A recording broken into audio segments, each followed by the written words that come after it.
Hallo folkens, velkommen tilbake til videokanalen. Før denne videoen starter, vil jeg bare si beklager for at videoen var sein. Så ja, det var det eneste. Kos deg med videoen. Ha det bra. Bounce.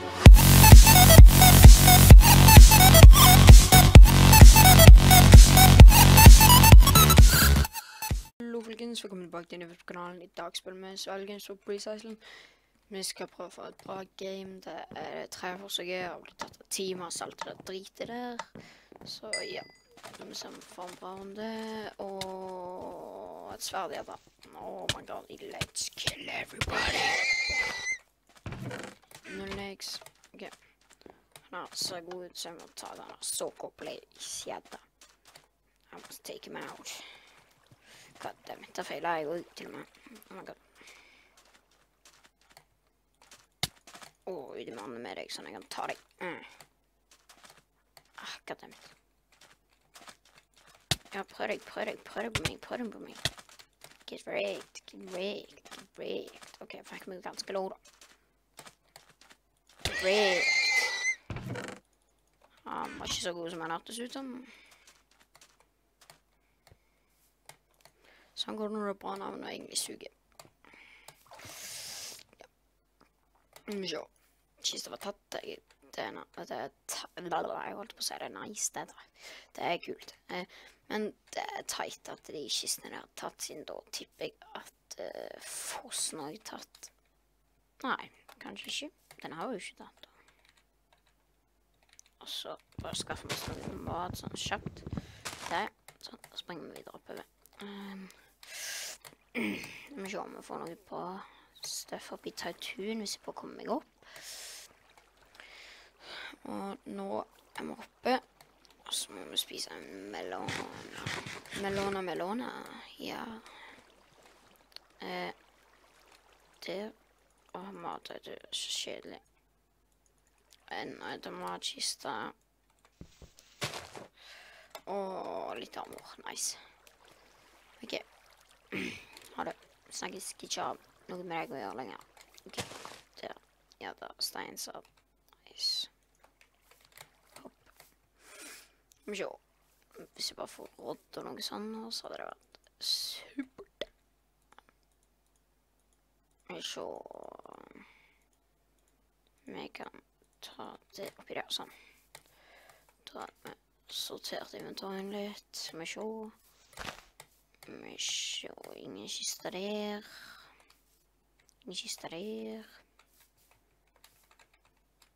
Ok, skal vi se.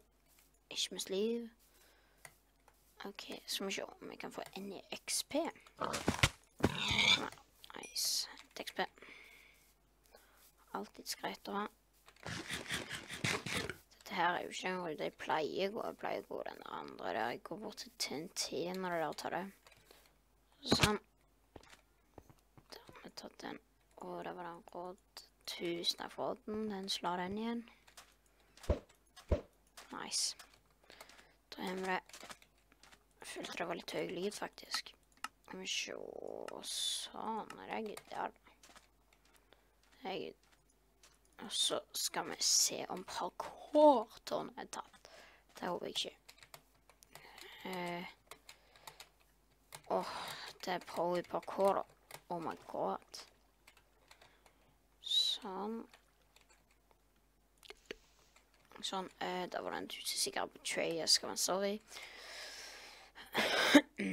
Ja, siden opp der er det en Taitu. Bu, nice. Sånn, da har vi det. Og da kommer vi opp her. Opp der. Sånn. Wow, jeg kommer til å stå for evig, jeg. Jeg føler jeg legger sånn, men jeg gjør sikkert ikke det. Ikke sikkert jeg gjør det på, egentlig på recording, men jeg føler jeg legger. Bare føler jeg legger.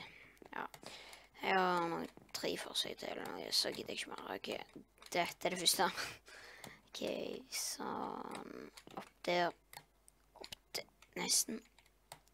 Ok, nå er det andre forsøk. Og nå tror jeg må stikke. Nå kommer det noen invadere meg. Å, det hadde jeg også greid.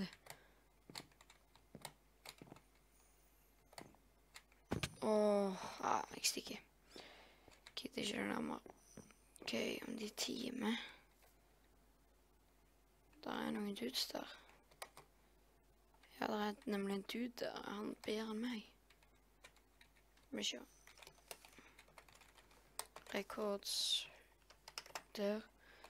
Ok, han er 3000. Jeg tror ikke jeg skal møffe mer der. Ok. Jeg tror rett og slett jeg bare går og tar på kotterne en gang til, jeg. Men ikke. Ok, konsentrerer meg nå. Så. Opp der. Og så opp der. Og så opp der. Ja, så. Så opp her. Nei. Den her går aldri.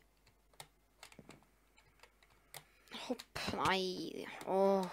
Det er så irriterende. Og så feiler jeg på de hoppet til og med. Det går aldri. Ok. Ja, ok. Nå orker ikke jeg snart mer. Ok, nå kommer han tilbake igjen. Ok. Jeg vil bare se om han kommer opp. Det tror jeg faktisk er 9. Kommer til å... nice, der er det dudes som feite. Ja. Jeg er bowspammer, ja. Bowspammer jeg har med å gjøre i dag.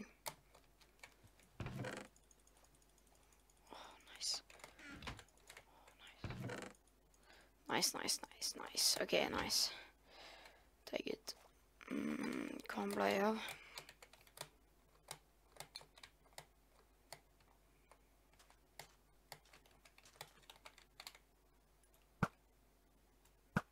Nei, det funker ikke.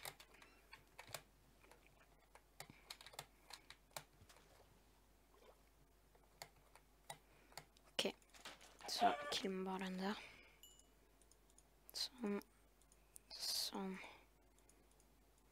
Sånn. Ok. Og så... Nei, vent, jeg trenger jo den nede. Sånn. Dra hjemme det. Ligger det død av ham. Og der ligger det en kiste, så jeg tror det er her nå. Død. Det er det, vet du. Det er nice. Halla, buddy. Og da kommer det 2 av dem også, da. See you later, alligator, smilgator. Der. Ok. Han er jo en diamond, da. Han har 2 iron. Nei, den. Ok. Ok. Så, her ligger den iron til, da. Oh my god, så nice. Nice. Iron sword. Ok, og så må vi skynde oss å lage iron sword. Nå kommer den ut, ja. Så renner vi. Oh my god. Jeg er redd for den her. Ta det der, stikk av. Det var dritt FNS, da. Jeg skal bare renne resten av tiden. Et skudd inn på den, kanskje. Ja, jeg fikk skudd inn på den, det er good. Ok, så faktisk var det en ganske god sjanse til å vinne dette, faktisk. Men jo. Ok, han der passiv er greit. Der, ja. Nesten. Ja, der var han. Han sprang bare rett inn i den pilen der, ja. Det er team dette eller noe. Ja, kom an. Ok. Da går jeg for deg. Kom an. Ok, og du har lyst på meg, du, ja. På grunn av jeg gikk på teammaten din. Ok, og så skal vi se... Oh my god, jeg må hjelpe han. I must help him.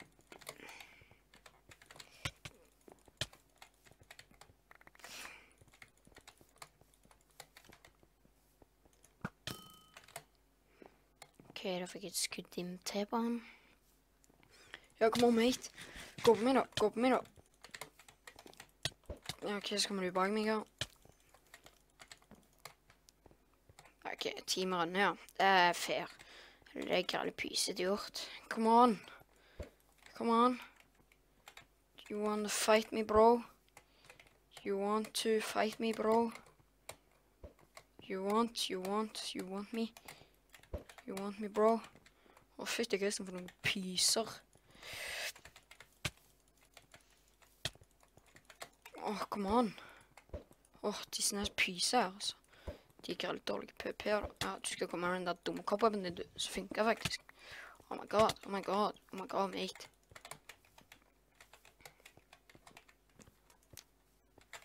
Renn inn igjen da. Renn inn igjen da. Åh, dæsken. Dæsken, han fikk 2 hits, han. Åh, dæven, jeg er død. Jeg er død. Jeg må få han unna. Ok, jeg må være aggressiv nå. Ok, ut med den. Ned med litt mat. Eller mat, om du vil ha det sånn.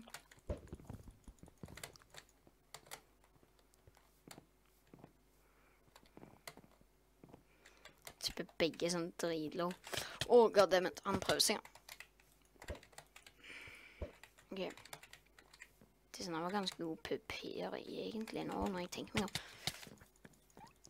Jeg fikk bare den der pingen min her en gang. Ja da, det var han ute. Ok, hadde han pilene der. Ok, han hadde 4 piler, men jeg må ta han ut. Jeg må ta han ut. Ja da! Oh my god, GG. Ok. Folkens, hvis dere liker videoen, legg inn en like, abonner, så snakkes vi i neste video. Ha det bra.